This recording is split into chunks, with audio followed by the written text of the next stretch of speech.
अगर आप लोगों ने भी एसएससी सीएचएसएल का फॉर्म फिल किया है और उसके प्रीवियस ईयर के पेपर चाहते हो तो आप लोगों ने सही वीडियो पर क्लिक किया, क्योंकि इस वीडियो में हम लोग जो है प्रीवियस ईयर के पेपर रीजनिंग की प्रैक्टिस सेट करवाने वाले हैं, जो आपके एग्ज़ाम के पॉइंट ऑफ व्यू से बहुत ज़्यादा इंपॉर्टेंट रह जाएगी।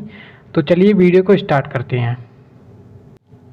तो सबसे पहले मैं रोज़ की तरह आपसे सबसे पहले यही कहना चाहूँगा कि अगर आप लोग जो है मेरे जो मैं क्वेश्चन बता रहा हूँ उस जैसे क्वेश्चन को घर पे प्रैक्टिस नहीं कर रहे हो तो इस वीडियो को देखने का आपका कोई बेनिफिट नहीं है। आप लोग वीडियो को छोड़कर जा सकते हो। अगर आप लोग घर पर प्रैक्टिस कर रहे हो तो ही आपको बेनिफिट मिलेगा, नहीं तो इस वीडियो से आपको कोई बेनिफिट नहीं मिलेगा। ठीक है, तो चलिए यहाँ पर हमारा जो पहला क्वेश्चन है, आपको बस कुछ नहीं करना है। जो क्वेश्चन है वो मैं आपको बता रहा हूँ, आपको बस वीडियो को पॉज करके उसको पहले सॉल्यूशन करना है खुद से। और चलिए, और हम तो इसको सॉल्यूशन करेंगे ही। तो यहाँ पर जो हमारा पहला क्वेश्चन है जो है हमारा कथन और निष्कर्ष से। यहाँ पे हमें एक स्टेटमेंट दिया जाएगा, कथन दिया जाएगा और उसके बारे में जो है निष्कर्ष दिए जाएंगे, कंक्लूजन्स। तो हमें इसका वो निकालना पड़ता है इसका आंसर कि कौन सा सही होता है और कौन सा गलत होता है। तो सबसे पहला जो क्वेश्चन है कि कुछ वाहन कारें हैं, तो जब हम इसका डायग्राम बनाते हैं कुछ ऐसा बनता है, कुछ वाहन कारें हैं। वाहन जब हम बनाएंगे तो ऐसे लिख लेंगे वाहन, और कुछ वाहन, कुछ को ऐसे करके कार बना देंगे। कार को हम सी से रिप्रेजेंट कर देते हैं। और क्या कह रहे हैं, सभी कार चार पहिया गाड़ियां हैं। जो सभी car, all cars are four wheelers, चार पहिया गाड़ी, यहाँ पर हम चार लिख दे रहे हैं खाली। ठीक है, अब थर्ड कथन क्या है कि कुछ चार पहिया गाड़ियाँ ट्रक हैं। कुछ चार पहिया गाड़ी ट्रक हैं। अब जो कुछ चार पहिया गाड़ी ऐसे हमने बना दिया ट्रक। ठीक है, अब देखिए ये जो ट्रक है वो यहाँ से होकर भी जा सकता था, लेकिन मैंने अभी बनाया नहीं है, क्योंकि अभी आपको पता चल जाएगा कि क्यों नहीं बनाया। देखो यह एक कल्पना होती है कि बनाया जा सकता था, अभी मैंने बनाया नहीं है। उसके आधार पर आप लोग देखो कि यहाँ पर जो निष्कर्ष हैं वो क्या कह रहे हैं। आपको जो निष्कर्ष बताने होते हैं वो एकदम एक्यूरेट बताने होते हैं कि कुछ वाहन ट्रक हैं। कुछ वाहन ट्रक हैं, क्या वाहन का अभी यहाँ पर कोई संबंध नहीं है, लेकिन हो सकता था। जो आपको सकता वाले होते हैं, हो सकता था, ऐसा आपको आंसर बिल्कुल भी नहीं लगाना है कि हो सकता है या हो सकती है। ये आपको आंसर में बिल्कुल भी नहीं लगाना है। अब अगला क्या है हमारे पास, निष्कर्ष जो है हमारे पास अगला कि कुछ चार पहिया वाहन गाड़ियां हैं। कुछ चार पहिया वाहन जो हैं वो गाड़ियां हैं। कुछ चार पहिया गाड़ियां वाहन है। तो ये बिल्कुल सही है, क्योंकि देखिए वाहन वाले सेक्शन में ये है चार पहिया वाहन जा रहे हैं। ठीक है, तो ये तो आपका राइट हो जाएगा। अब यहाँ पे थर्ड जो ऑप्शन है, थर्ड नंबर का, उसमें क्या कह रहे हैं कि कुछ ट्रक कारें हैं। कुछ ट्रक कारें हैं, देखिए भाई साहब, हो सकती हैं कुछ ट्रक कारें यहाँ पे जाकर हो सकती हैं, लेकिन यहाँ पर अभी हुई नहीं है। तो हमारा ऑप्शन नंबर बी राइट हो जाएगा। Only second is the right answer, यानी कि केवल निष्कर्ष नंबर 2 अनुसरण करता है, ऑप्शन नंबर 1। अगर आपको समझ में नहीं आया तो एक बार फिर से देख लो इसको, ऐसा कोई जल्दबाजी की बात नहीं है। ठीक है, आप अगला क्वेश्चन देखते हैं। यहाँ पर अगला क्वेश्चन आता है कि इसमें 4 शब्द दिए गए हैं, जिनमें से 3 किसी प्रकार से समान हैं और एक असंगत है। असंगत शब्द का चयन करें। तो निष्कर्ष, विदाई, समाप्ति, प्रगति। तो ये 4 ऑप्शन हैं। आपको आसानी से पता चल रहा होगा कि प्रगति ही ऑड वन आउट है, क्योंकि देखिए प्रोग्रेस आप समझ सकते हो, विदाई, निष्कर्ष, समाप्ति। जब कोई काम होता है उसके बाद आप निष्कर्ष निकाल सकते हो। जब कोई काम होता है तो उसके बाद निष्कर्ष निकाल सकते हो, यानी कि ये सबसे एंड में होने वाला पार्ट है। और विदाई भी, जब कोई शादी हो जाती है उसके बाद एंड में विदाई होती है, और जब कोई काम हो जाता है तो उसका एंड हो जाता है, समाप्ति हो जाती है। लेकिन प्रोग्रेस क्या है, काम बीच में चल रहा है अभी। ठीक है, काम बीच में चल रहा है, प्रोग्रेस चल रही है। ठीक है, तो यही आपका ऑड वन आउट हो जाएगा। अब यहाँ पर जो है अगला क्वेश्चन देख लेते हैं। अगला क्वेश्चन हमारे पास एक ब्लड रिलेशन चैप्टर से है। तो यहाँ पर विनीत अंतिमा का पति है। तो चलिए विनीत और अंतिमा को बना लेते हैं। Vineet is the husband of अंतिमा। तो हस्बैंड को हम इससे व्यक्त करेंगे, और जो लेडीज़ होगी उसको इससे व्यक्त करेंगे, और जो पुरुष होगा उसको इससे व्यक्त करेंगे। तो ये विनीत एक पुरुष है, हस्बैंड है, तो यहाँ पे इसको ऐसे व्यक्त करेंगे। और जो है अंतिमा वो एक औरत है, तो इसको अंतिमा को ए से रिप्रेजेंट करके और यहाँ पे इसको ऐसे बना देंगे। अब क्या है, देव कुशा का भाई है। अब देव और कुशा कहाँ से आ गए, ये चलिए देख लेते हैं। देव और कुशा, पहले इनको अलग लिख लेते हैं। तो देव जो है भाई है किसका, कुशा का। कुशा यहाँ पे के लिख लेंगे। कुसा का हमें यहाँ पर कोई जेंडर पता नहीं है।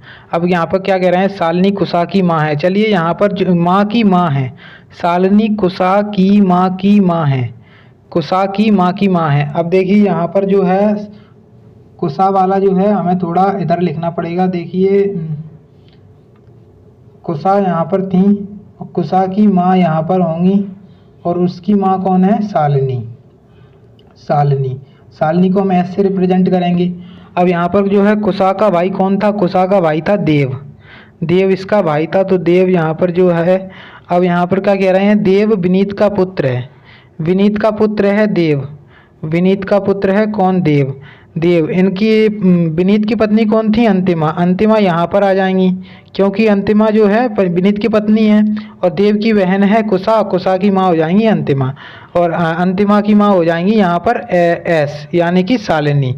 अब क्वेश्चन में क्या पूछा जा रहा है, अंतिमा का संबंध, अंतिमा का शालिनी से क्या संबंध है, तो अंतिमा उसकी बेटी है शालिनी की। ठीक है, तो option number D is the right answer. अब यहाँ पर जो है हम अगला क्वेश्चन देख लेते हैं कि उस विकल्प का चयन करें, ये भी नॉन वर्बल रीजनिंग से है। उस विकल्प का चयन करें जिसमें दी गई आकृति अंत स्थापित है, अंतः स्थापित है, घुमाने की अनुमति नहीं दी गई है इसमें। तो यहाँ पर देखिए जो आकृति हमारे पास कुछ ऐसी प्रकार की दी गई है, आकृति कुछ इस प्रकार से आकृति दी गई है और इसमें ऐसे बना दिया गया है, तो ये आकृति हमें ढूंढनी है। तो पहला ही ऑप्शन देख लेते हैं कि क्या इसमें मिल रही है। इसमें ये ऐसा तो दिया गया है लेकिन यहाँ पर जो है इस प्रकार से दे दिया है, लेकिन इसमें बीच में होता तो यह सही हो जाता, तो ये पहला ऑप्शन तो गलत हो जाएगा। अब यहाँ पर जो है अगला ऑप्शन दिया गया है, अगले ऑप्शन कुछ ऐसे दिया गया है और हमें इस प्रकार की आकृति बतानी है। देखिए यहाँ पर हमें इस प्रकार की आकृति बतानी है। अगले ऑप्शन में देखिए यहाँ पर इस प्रकार की आकृति भी दी गई है और यहाँ पर जो है ऐसे भी दिया गया है, तो यही आपका राइट आंसर हो जाएगा। आपको और ऑप्शन पढ़ने की ज़रूरत नहीं है। तो चलिए और अगला ऑप्शन भी देख लेते हैं। अगला ऑप्शन देखिए यहाँ पर इसमें भी नहीं है और इसमें भी नहीं है, तो इसमें भी नहीं है। ऑप्शन नंबर बी अपना राइट आंसर हो ही गया था। अब अगला जो क्वेश्चन है वो उसको देखते हैं। तो हमारा अगला क्वेश्चन आ जाता है कि उस विकल्प का चयन करें जिसमें संख्याएं ठीक उसी प्रकार से संबंधित हैं जिस प्रकार से दिए गए संख्या युग्म की संख्याएं संबंधित हैं। देखिए यहाँ पर जो है कुछ लॉजिक ज़रूर लगता है। आप देख सकते होंगे कि ये सभी संख्याएँ हैं 6 और 54, ये जो आपस में डिविजिबल हैं। 6 से काट देंगे तो 9 बार चला जाएगा, लेकिन यहाँ पर जो है ये आपस में डिविजिबल हैं। लेकिन ये जो है ये भी डिविजिबल नहीं है, ये भी डिविजिबल नहीं है और ये भी डिविजिबल नहीं है, यानी कि 2 से 9 काटेंगे तो पॉइंट में कटेगा। इसलिए आपका ऑप्शन जो सेकंड है 16 को या 4 से डिवाइड करेंगे तो ये आसानी से चला जाएगा, यही आपका राइट आंसर हो जाएगा। अब यहाँ पर जो है अगला क्वेश्चन देखते हैं। अगला क्वेश्चन है हमारा कि REST, ये एक सीरीज़ दी गई है, हमें सीरीज़ को आगे बढ़ाना है। तो REST दिया गया है, पहले R उसके बाद E और S और T। अगली स्टेप में क्या कर दिया है SEST। उसके बाद अगली स्टेप में क्या कर दिया है SF और S और T, और उसके बाद जो अगली स्टेप है उसमें क्वेश्चन मार्क लगा दिया है। आप देखिए यहाँ पर समझ सकते हो जो पहला स्टेप था R इसमें आकर चेंज हो गया है S में, यानी कि +1 हो गया है। और जो अगली स्टेप थी E इसमें आके F में चेंज हो गई है। तो अब थर्ड जो स्टेप आएगा वो S होगा। S किस में चेंज हो जाएगा, S अपना चेंज हो जाएगा अपना T में। तो यहाँ पर जब हम इसको चेंज करेंगे तो क्या आएगा, तो S F और ये वाला S हो जाएगा चेंज T में, तो और डबल T हो जाएगा SFTT। ऑप्शन नंबर कौन सा है, option number third right answer हो जाएगा। अब इसको चेक कैसे करेंगे कि यही आपका सही आंसर है, तो SFTT। अब ये स्टेप थी, अब हमने यहाँ से यहाँ तक तो चेंज कर लिए, अगली स्टेप में ये वाला पार्ट चेंज होगा तो SFTU ये है यहाँ पर, इसलिए यही आपका राइट आंसर हो जाएगा ऑप्शन नंबर थर्ड। चलिए यहाँ पर जो है अगला क्वेश्चन भी देख लेते हैं कि अगला क्वेश्चन क्या है और क्या इसमें कर रहे हैं। तो इसको आप लोग जो है अपने कमेंट बॉक्स में बताएं इस क्वेश्चन को कि इसमें जो है क्या लॉजिक लगा रहे हैं। ठीक है, अगला क्वेश्चन देखते हैं आप।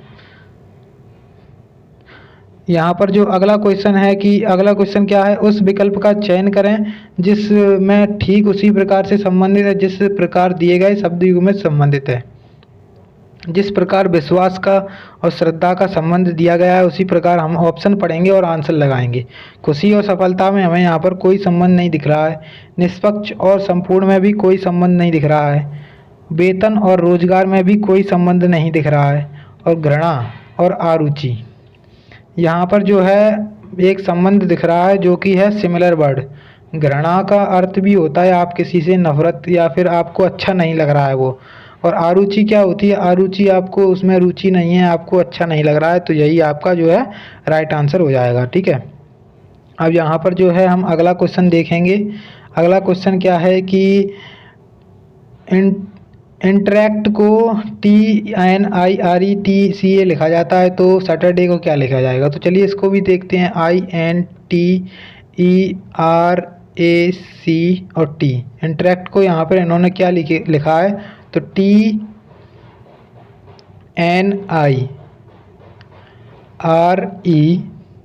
और TCA। अब आप लोग यहाँ पर जो देख सकते हो, चलिए इसका लॉजिक जो है मैं आपको बताता हूँ कि यहाँ पर देखिए, यहाँ पर इन्होंने क्या किया है, यहाँ पर जो है इन्होंने कुछ कैंची प्रकार का बनाया है और ये वाला अक्षर यहीं पर रखा है, और यहाँ पर भी कुछ कैंची प्रकार का बनाया है, और यहाँ पर जो है थर्ड में भी कुछ कैंची प्रकार का बनाया है और ये वाला अक्षर यहीं पर रखा है। उसी प्रकार हम सैटरडे में भी सेट करके देखेंगे। तो SATURDAY, तो यहाँ पर जब इसको सेट करेंगे तो ये वाला और ये वाला ऐसे चला जाएगा, यानी कि TAU ऑप्शन किस में दिख रहा है आपको, और ज़्यादा भी चेक करने की ज़रूरत नहीं है। ठीक है, TAS होगा, सॉरी TAS। तो ऑप्शन फर्स्ट में और ऑप्शन फोर्थ में दिख रहा है। अब हमें और भी आगे चेक करना पड़ेगा इसकी वजह से। तो R इधर आ जाएगा और U इधर चला जाएगा। तो R और U किधर है, R और U यहाँ पर ऑप्शन नंबर फोर्थ में है, तो यही आपका राइट आंसर हो जाएगा। अगर आप लोगों को वीडियो अच्छी लग रही हो तो प्लीज़ वीडियो को लाइक ज़रूर कर दें।